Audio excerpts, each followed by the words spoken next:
ભાવનગરમાં ભેળસેળયુક્ત દારૂની દુઃખદ ઘટનામાં 8 લોકોના મૃત્યુને પગલે પ્રવક્તા મંત્રી જીતુભાઈ વાઘાણીએ પ્રેસ કોન્ફરન્સ યોજી સમગ્ર ઘટનાક્રમ અંગે માહિતી આપી હતી. ખાસ તો જે ઘટના ભાવનગર તાલુકામાં ખરગડી ગામમાં એક સાથે ભેગા થઈને જે ઘટના બની છે,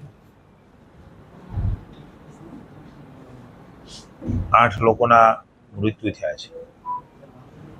સૌપ્રથમ તો રાજ્ય સરકાર વતી માનનીય મુખ્યમંત્રી ભૂપેન્દ્રભાઈ અને નાયબ મુખ્યમંત્રી હર્ષભાઈ વતી અને સરકાર વતી દુઃખ વ્યક્ત કરીએ છીએ. એના પરિવારજનોની સાથે આવી પડેલી આપત્તિમાં રાજ્ય સરકાર અને સમાજના તમામ તબક્કાઓ એમની સાથે ઊભા છે.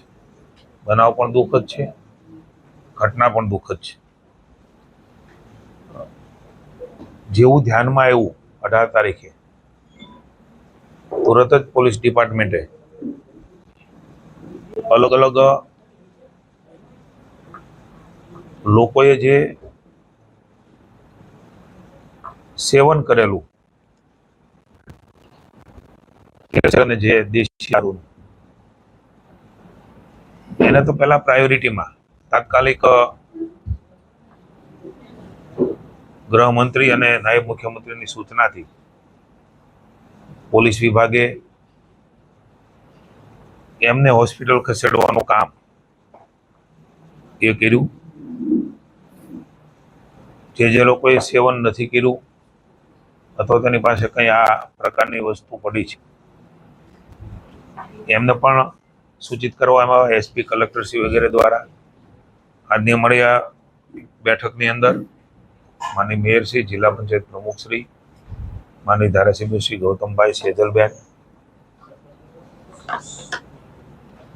રેન્જ આઈજી શ્રી અસારીજી, એસપી, એસડીપીઓ અને અલગ અલગ પ્રકારના સૌ સંલગ્ન ડિપાર્ટમેન્ટો, સિવિલ હોસ્પિટલ સહિત આખો ક્યાસ કાઢીને કઈ પરિસ્થિતિમાં શું બીનું છે એની ચર્ચાઓ કરી છે. મને હર્ષભાઈ સાથે પણ અડધો કલાક પહેલા જ મારે વાત થઈ છે. પોલીસે ખૂબ ગંભીરતાથી તરત જ એક્શન લેવાનું શરૂ કર્યું. એના માટે એવું કહી શકાય કે ઘણા લોકોને જાનહાનિ થતી એ અટકી છે. હાલમાં 19 લોકો સારવાર હેઠળ છે અને 16 લોકો સંપૂર્ણ સારવાર કરીને ડિસ્ચાર્જ થયા છે. એ ઘટના પછીના જે પ્રયાસો છે એ આપણા માટે સારી બાબત છે. પોલીસ સ્ટેશનમાં ગુના પણ નોંધાણા છે.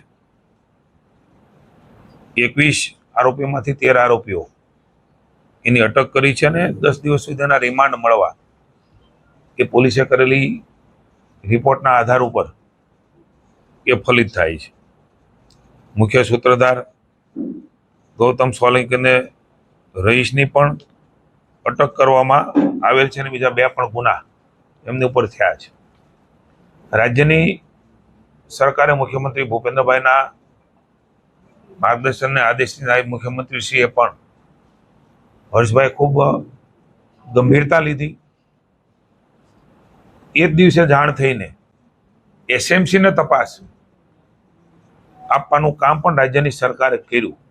એટલે ક્યાંય કોઈ પણ વસ્તુ એ રાજ્યની સરકાર છુપાવવા માંગતી નથી. જે કઈ ઘટના બની છે એ ઘટના પ્રત્યે સંવેદના અને દુઃખ છે. ઉચ્ચ કક્ષાએ સીધી તપાસના આદેશ એ પણ અપાણા છે. એમના અધિકારી સાથે મયુરસિંહ સાથે પણ મારે ચર્ચા થઈ છે. તપાસના વિષયો છે.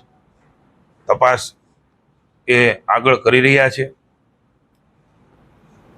29 જેટલા લોકોને પોલીસ દ્વારા શોધીને મેડિકલ તપાસણી કરી અને જરૂરી સારવાર પણ પોલીસે શોધી ગોતીને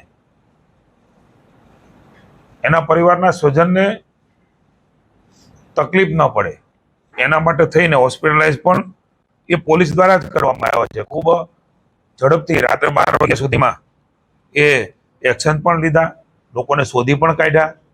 ક્યાં ક્યાં એમણે આ પ્રકારની ચીજ વસ્તુ આપી છે એ પણ ઝડપથી પાછી લઈ લીધી.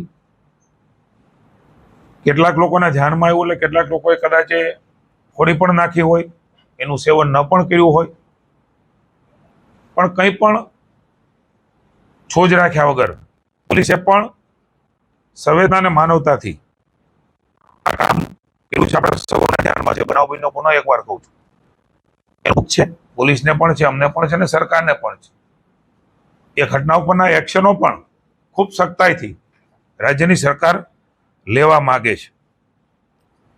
જે કંઈ લોકોની નિષ્કાળજી ધ્યાનમાં આવી છે પ્રાઇમરી, એ 2 PI ને અને 5 જેટલા પોલીસ કર્મચારીઓ, જેમાં એક ASI પણ આવી જાય છે, એમને સસ્પેન્ડ કરી અને રાજ્ય સરકારે એ સખ્તાઈથી કામ કરવા માંગે છે. એ માટેનું પણ આ પગલું એ લીધું છે.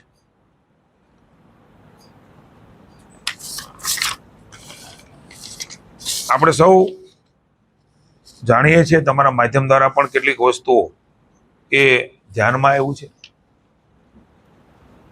કે કોઈ પદાર્થો ભેળવીને આ પ્રકારનો વેચવાનું કામ જેમણે પણ કર્યું છે, હજી પણ SMC દ્વારા કડક હાથે કામ લેવાનું અને આ ઘટનાઓ દ્વારા શીખીને